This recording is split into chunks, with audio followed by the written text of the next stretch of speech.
আসসালামু আলাইকুম সুপ্রিয় দর্শক, আজ আপনাদের সাথে মাত্র একটি ডিম দিয়ে তৈরি কেকের রেসিপি শেয়ার করব। আজকের এই কেকটি আমি চুলায় তৈরি করব। এই কেকটি বানাতে আমি এখানে কোনো ইলেকট্রিক বিটার, ওভেন, ব্লেন্ডার এবং কোনো কাগজও ব্যবহার করব না। কোনো প্রকার কাগজ দেওয়া ছাড়াই কিন্তু আমি এই কেকটি তৈরি করব। অনেকেই বলেন হাঁড়ির নিচে কাগজ দিলে কেক পোড়া পোড়া গন্ধ লাগে, তাই আমি এখানে কোনো কাগজ ব্যবহার করব না। চুলায় তৈরি করার ফলেও এই কেকের কালার হবে একদম ওভেনের তৈরি কেকের মতোই এবং এই কেকটি খেতেও হবে ভীষণ মজার। আপনারা অবশ্যই ভিডিওটি শুরু থেকে শেষ পর্যন্ত দেখবেন। এর জন্য প্রথমেই বাটিতে একটা ডিম ভেঙে নিব। এই ডিমটা অবশ্যই নর্মাল তাপমাত্রায় থাকতে হবে। ফ্রিজে ডিম থাকলে 1 ঘন্টা আগে ডিমটা ফ্রিজ থেকে বের করে রাখতে হবে। এরপর এখানে দিয়ে দিব 1/3 কাপ পরিমাণ চিনি। এবার একটা নর্মাল হ্যান্ড হুইক্সের সাহায্যে এই ডিম ও চিনিটাকে খুব ভালোভাবে মিশিয়ে নেব। হাতের কাছে হ্যান্ড হুইক্স না থাকলে আপনারা এখানে কাঁটা চামচ ব্যবহার করতে পারেন। এই ডিম ও চিনিটাকে এমনভাবে মিশিয়ে নিতে হবে যেন চিনিটা খুব ভালোভাবে গলে যায় এবং এগুলোর কালার একদম চেঞ্জ হয়ে যায়। যখন চিনিটা ভালোভাবে গলে এটা এরকম সাদাটে কালার হয়ে যাবে, তখন বুঝবেন এটা মেশানো হয়ে গেছে। এই কাজটি করতে একটু বেশি সময় লাগতে পারে। দেখুন এটা এরকম একটু সাদাটে কালার হয়ে যাবে। এবার আমি এখানে দিয়ে দিব 1/4 কাপ পরিমাণ রান্নার রেগুলার তেল। আপনারা এখানে সব কিছুই অবশ্যই মেজারমেন্ট কাপ দিয়ে মেপে নেবেন, তাহলে কেকটা একদম পারফেক্ট হবে। তেলটাকে খুব ভালোভাবে মিশিয়ে নেব। তেলটা খুব ভালোভাবে মিশিয়ে নেওয়ার পর আমি এখানে দুধ দিয়ে দিব। এখানে আমি 2 টেবিল চামচ পরিমাণ দুধ দিব। এই দুধটাও অবশ্যই নর্মাল তাপমাত্রায় থাকতে হবে। এবার এখানে দিয়ে দিব 1/2 চা চামচ পরিমাণ ভ্যানিলা এসেন্স। হাতের কাছে ভ্যানিলা এসেন্স না থাকলে এখানে সমপরিমাণ লেবুর রসও দিয়ে দিতে পারেন। এবার আবারও সব কিছু ভালোভাবে মিশিয়ে নেব। দুধ ও ভ্যানিলা এসেন্সটা ভালোভাবে মিশিয়ে নেওয়ার পর আমি এখানে একটা চালনি নিয়ে নিব। এই চালনিতে নিয়ে নিব 1/2 কাপ পরিমাণ ময়দা। এরপর এখানে নিয়ে নিব 1/2 চা চামচ পরিমাণ বেকিং পাউডার। এই শুকনো উপাদানগুলো ভালোভাবে চেলে নিব। এগুলো অবশ্যই চেলে নিতে হবে। এবার এই হ্যান্ড হুইক্সের সাহায্যে সব কিছুই ভালোভাবে মিশিয়ে নেব। ব্যাটারটাকে অবশ্যই ভালোভাবে মিশিয়ে নেবেন। খেয়াল রাখবেন এখানে যেন কোনো লাম্পস বা দানা না থাকে।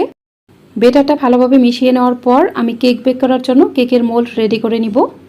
কেকটা বেক করার জন্য আমি এখানে প্রায় 4 ইঞ্চি সাইজের একটা মোল্ড নিয়েছি। এই মোল্ডে আমি তেল ব্রাশ করে নিব। মোল্ডে ভালোভাবে তেল ব্রাশ করে নেওয়ার পর আমি এখানে কিছু ময়দা দিয়ে দিব। ময়দাটাকে মোল্ডের সাথে ঘুরিয়ে ঘুরিয়ে ভালোভাবে মিশিয়ে নেব। মোল্ডের সাথে ময়দাটুকু ভালোভাবে মিশিয়ে নেওয়ার পর বাড়তি ময়দাটুকু আমি ঝেড়ে ফেলে দিব। এরপর আমি মোল্ডের মাঝে কেকের ব্যাটার ঢেলে দিব। এই ব্যাটারটাকে মোল্ডের মাঝে একটু উপর থেকে ঢালবেন, তাহলে ব্যাটারের মাঝে কোনো এয়ার বাবলস থাকবে না। সম্পূর্ণ ব্যাটার ঢেলে দেওয়ার পর ব্যাটারের মাঝে একটা কাঠির সাহায্যে এভাবে ঘুরিয়ে নেব।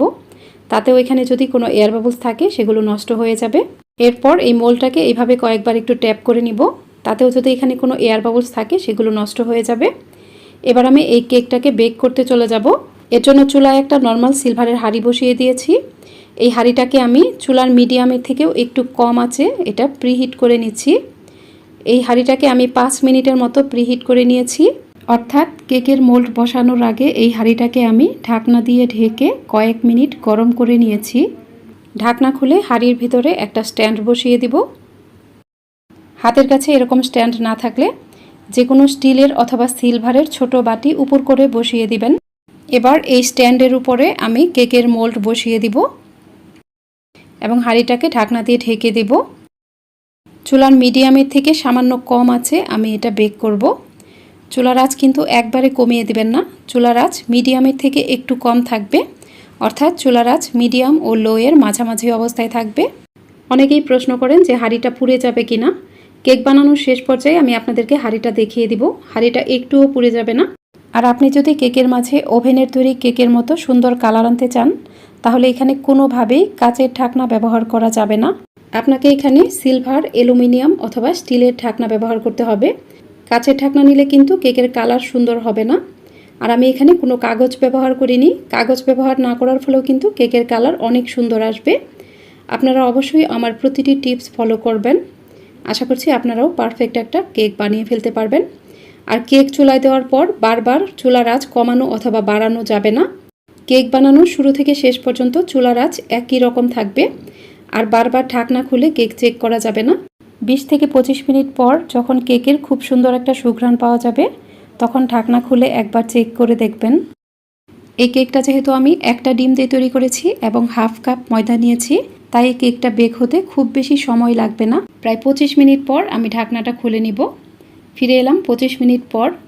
এ সময় কিন্তু কেকের খুব সুন্দর একটা সুঘ্রাণ বের হয়েছিল। দেখুন কেকটা মাশাআল্লাহ দেখতে অনেক বেশি সুন্দর হয়েছে। আমার এখানে কেকটা বেক হতে প্রায় 25 মিনিট সময় লেগেছে, তবে আপনাদের আরও কম বা বেশি সময় লাগতে পারে। আমি একটা কাঠির মাধ্যমে চেক করে দেখব। দেখুন কাঠিটা একদমই ক্লিন এসেছে, তার মানে কেকটা হয়ে গেছে। আমার এই কেকটা হয়ে গেছে। এখন আমি এই কেকটা চুলা থেকে নামিয়ে নিব। দেখুন কেকের কালার কিন্তু একদম ওভেনের তৈরি কেকের মতোই হয়েছে। আমি এই কেকটা নামিয়ে ঠান্ডা করে তারপর আপনাদেরকে এটা মোল্ড আউট করে কেটে দেখিয়ে দিব। এখন আমি আপনাদেরকে হাঁড়ির অবস্থাটা দেখিয়ে দিব। দেখুন হাঁড়িটা কিন্তু একদমই পুড়ে যায়নি। অনেকেই প্রশ্ন করেন যে হাঁড়িটা পুড়ে যায় কি না। দেখুন হাঁড়িটা একদমই পুড়ে যায়নি। এই কেক বানানোর সময় চুলার আঁচ অনেক বেশি বাড়িয়েও দিবেন না, আবার একদম কমিয়েও দিবেন না। চুলার আঁচ মিডিয়াম ও লোয়ের মাঝামাঝি অবস্থায় থাকবে, তাহলে দেখবেন হাঁড়িটাও পুড়ে যাবে না এবং কেকটাও অনেক সুন্দর হবে। কেকটা ঠান্ডা করে মোল্ড আউট করে নেওয়ার পর আমি আপনাদেরকে কেটে দেখিয়ে দিচ্ছি। কেকটা কিন্তু অনেক বেশি সুন্দর হয়েছিল। এই কেকটা দেখতেও যেমন সুন্দর হয়েছে, খেতেও কিন্তু ভীষণ মজার হয়েছিল। দেখুন কেকটা কতটা পারফেক্ট হয়েছে। আমি সম্পূর্ণ কেকটাই কিন্তু কেটে নিয়েছি। আশা করছি আজকের রেসিপিটিও আপনাদের সবার কাছে খুবই ভালো লেগেছে। ভালো লাগলে অবশ্যই আমার ইউটিউব চ্যানেলটিকে সাবস্ক্রাইব করে পাশে থাকা অল লেখা বাটনটাতে ক্লিক করে দিবেন। আর ভিডিওটি যারা ফেসবুক থেকে দেখছেন তারা অবশ্যই আমার ফেসবুক পেজটিকে লাইক ও ফলো দিয়ে রাখবেন। আর আপনারা অবশ্যই ভিডিওটিকে বেশি বেশি শেয়ার করে অন্যদেরকেও দেখার সুযোগ করে দিবেন। আর আমার আজকের এই রেসিপিটি আপনাদের কাছে কেমন লাগলো আমাকে অবশ্যই কমেন্ট করে জানাবেন। আজ তাহলে এই পর্যন্তই। এরপর আবারও হাজির হব আরও সহজ ও নতুন কোনো রেসিপি নিয়ে। সে পর্যন্ত সবাই অনেক বেশি ভালো থাকবেন। আল্লাহ হাফেজ।